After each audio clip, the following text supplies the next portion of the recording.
చరిత్ర అంటే రాజులు వాళ్ళ యుద్ధాల కథలు మాత్రమే కాదు. కొన్నిసార్లు వేల సంవత్సరాల క్రితం మన పూర్వీకులు సాధించిన కొన్ని అద్భుతాలు మనల్ని ఆశ్చర్యపరుస్తాయి. గతం గురించి మనకు తెలిసింది చాలా తక్కువ అనిపిస్తుంది. సరే పదండి, అలాంటి ఒక షాకింగ్ కథలోకి వెళ్దాం. ఒక్కసారి ఆలోచించండి. రాతి యుగంలో అంటే సుమారు 9000 ఏళ్ల క్రితం పంటి నొప్పికి ట్రీట్మెంట్ తీసుకుంటున్న మనుషులు. వినడానికే ఏదో సైన్స్ ఫిక్షన్ సినిమాలాగుంది కదా, కానీ ఇది కల్పన కాదు. చరిత్ర మనకు చూపించబోతున్న ఒక అద్భుతమైన నిజం. ఇప్పుడు మనం టైం ట్రావెల్ చేయబోతున్నాం సుమారు 9000 సంవత్సరాలు వెనక్కి. ఎక్కడికంటారా? ఇప్పటి పాకిస్తాన్లోని బలూచిస్తాన్ ప్రాంతంలోని బోలాన్ పాస్ దగ్గరున్న ఒక ప్రదేశానికి. దాని పేరే మెహర్ఘర్. ప్రపంచంలోనే మనుషులు స్థిరపడిన మొట్టమొదటి ప్రాంతాల్లో ఇది ఒకటి. మనమిందాక డెంటిస్ట్ గురించి అడిగాం కదా, అది ఊరికే అడిగిన ప్రశ్న కాదు. మెహర్ఘర్లో దొరికిన పురావస్తు ఆధారాలు చూసి ప్రపంచమే ఆశ్చర్యపోయింది. ఎందుకంటే ఇక్కడే చరిత్రలోని మొట్టమొదటి డాక్టర్లు, ఇంకా చెప్పాలంటే డెంటిస్టులు నివసించారు. అక్కడ దొరికిన పుర్రల్ని పరిశోధించినప్పుడు వాళ్ల పళ్లమీద చాలా జాగ్రత్తగా చిన్నగా డ్రిల్ చేసిన గుర్తులు కనిపించాయి. దీని అర్థమేంటి? మెహర్ఘర్ ప్రజలు కేవలం రైతులు, వేటగాళ్లు మాత్రమే కాదు, వాళ్లకు మెడిసిన్లో, ముఖ్యంగా డెంటల్ సైన్స్లో అద్భుతమైన నాలెడ్జ్ ఉందన్నమాట. ఇంత టెక్నాలజీ, ఇంత డెవలప్మెంట్ అన్నేళ్ల క్రితం అసలు ఎలా సాధ్యమైంది? ఈ ప్రశ్నకు సమాధానం తెలియాలంటే మనం అప్పట్లో మనుషుల లైఫ్ స్టైల్లో వచ్చిన ఒక పెద్ద మార్పు గురించి తెలుసుకోవాలి.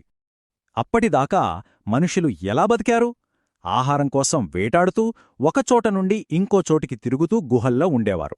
కాని మెహర్ఘర్లో ఒక విప్లవమొచ్చింది. మనిషి మొదటిసారిగా వేటగాడి నుండి రైతుగా మారాడు.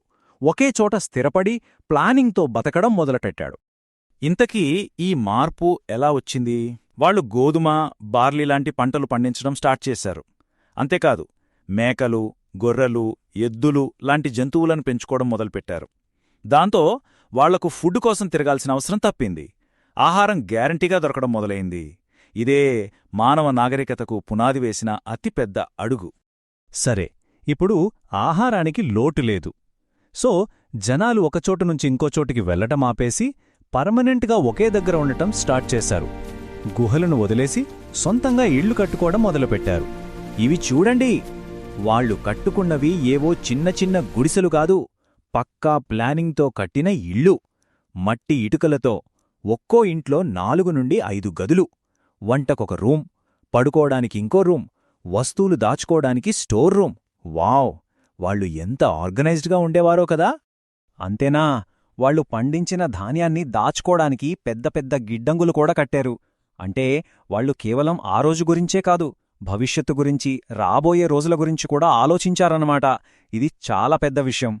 వ్యవసాయం వల్ల ఆహారం అవసరానికి మించి దొరకడంతో సమాజంలో మరో పెద్ద మార్పొచ్చింది. అందరూ వ్యవసాయం చేయాల్సిన పని లేదు. దీంతో కొత్త కొత్త పనులు, స్కిల్స్, ఇంకా వ్యాపారం పుట్టుకొచ్చాయి.